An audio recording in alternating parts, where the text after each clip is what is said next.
সূরা ইখলাস কখন পাঠ করলে সাথে সাথে ফলাফল পাবেন, ভালো করে বুঝেন।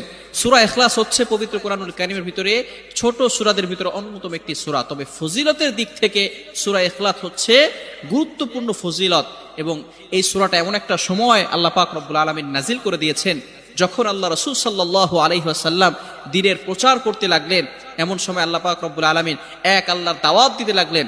তখন কাফেররা আল্লাহ রাসূল সাল্লাল্লাহু আলাইহি সাল্লামকে কোশ্চেন করলো যে, মুহাম্মদ, তুমি তো এক আল্লাহর দাওয়াত দাও, আমরা তো কোটি কোটি দেবতার পূজা করি, তারা আমাদের সমস্যার সমাধান করতে পারে না।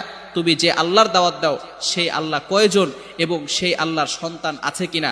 সাথে সাথে আল্লাহ পাক রব্বুল আলামিন এই কাফেরদের প্রশ্নের উত্তরে আল্লাহ রাসূল সাল্লাল্লাহু আলাইহি সাল্লামের কাছে এই সূরাটি নাজিল করলেন, কুল হুয়াল্লাহু আহাদ আল্লাহুস সামাদ লাম ইয়ালিদ ওয়া লাম ইউলাদ ওয়া লাম ইয়াকুল লাহু কুফুয়ান আহাদ।